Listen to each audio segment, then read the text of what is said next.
Chuggalos, welcome back to day 10 of the Brew Crew podcast, Advent Calendar 2023. And boy, do we have an interesting one for you on tap from one of the big OGs of the craft beer industry, Stone, with their annual release. I don't even know how to pronounce it. I should have looked it up.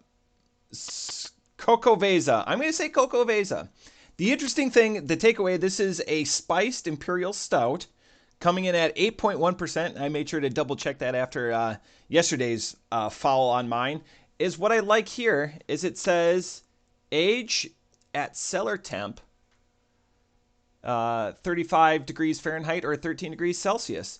So this beer suggests that it can be cellared, which I want more of as somebody that's starting to create their own cellar and wants to put good product in there. Because I don't know, you can't Google, like, I know there's traditional styles that you're able to do typically with cellaring things, and there's big beers, but I want to be able to know what I can cellar and how long I can cellar for, like when's its peak or when it's its optimal window for enjoyment. But I'm going to go with the crack on this.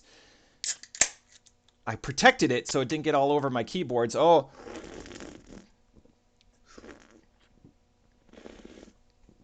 Again, sorry about all the slurping noises. Man, wonderful, rich amber or a slightly tannish amber head on it. I was checking my Untapped just for a little bit of guidance and going forward because I know I've had this beer before. I guess I just haven't checked in because I've been on Untapped, approaching a decade, but there was definitely a four to 4.5-ish year window when I didn't mark things in Untapped, and that was like right before we started the podcast. We're just a couple of weeks away from 2024, and we started the podcast in early fall or late summer of 2018. It's incredible to think how long we've been going at this. But again, Sunday. It's my youngest daughter's birthday, so it's just happiness and everything around the house. So I was like, I'm going to sneak away and record this episode real quick. Spice, it's all well placed. It feels very apropos to the season. It feels definitely well placed. Again, great beer to have in an Advent calendar because of the seasonosity of what this brings. I'm excited. I was trying to get more and more feedback off of yesterday's Avery, the 2018 that we did, and no one was getting back to me. But it's early. I understand it's on Sunday, but I just wanted to make sure that I did this one justice. And the interesting thing is, no one sent me a video. No Team Smoke Show, no Chuggalo Kate, nothing, not even a write-up. So she must just be enjoying life. But let's go check out the website. Let's bring that up. Look at that. So you can find out more at stonebrewing.com. So just click on that main leaders in the beer revolution. And I agree. They do a bunch of interesting things. Some of them is enjoy by or enjoy before, where, again, they tell you the directions. They make, beers that you can enjoy by a certain date or whatever. I like that. Tell me when to drink it, how to store it, when to drink it by, all of that. And if we look on the main page here, look, special releases. And that first one is the Xocoveza. And let's see what it tells us. Imperial Stout, inspired by Mexican hot chocolate. And I get that. I don't know where it's different from regular hot chocolate. Just maybe a little bit more spicy or herbaceous. A mocha stout. And again, look at those package types. It tells you everything. And again, this is a beloved stout. Drink fresh or age at cellar temperature. All the tasting notes. This is a perfect website if you just want to go there and learn about this beer. That's amazing. Pours with a black, thick brown head. Yeah, I would say more tannish or whatever, but it could be the lights that I'm using in here. Pasilla peppers come through, and I like that. I like a little bit of spice in most what I eat and not necessarily drink, but it definitely has a place in my refrigerator or the beers that I bequeath to friends. Intense cinnamon, cocoa, and coffee, nutmeg, and peppers. Again, all of it. And the beer warms up. Not quite as warming to like the chest as that the Avery Tweak was yesterday, but still good. And this beer is in its 9th year of production. Again, you can see on the right side of your screen there. When we first brewed this beer in 2014, everyone on the brewing team was blown away by its multiple layers of flavor. Accurate. All right, so I feel like we got a good basis for the beer. Let's go learn a little bit about Stone. We've done Stone quite a bit on the podcast. Again, they're wonderful. They've got wonderful opportunities to cellar. Again, by their Enjoy By series is wonderful. And Stone was founded by Greg and Steve in 1996. I thought they would have been a little bit older, a little bit into the earlier 90s. So Avery's actually 3 years older than them. Mission being to create amazing, flavorful beers and provide alternative choice for those unsatisfied with industrialized beers. That's a little shot over the bow, and I like that. That they say, hey, we're going to be an alternative flavor, and especially in the early 90s. I mean, you probably had Sierra Nevada. I'm thinking in that Southern California area, but there wasn't a lot of alternatives to the big processors or whatever in the offerings that they had.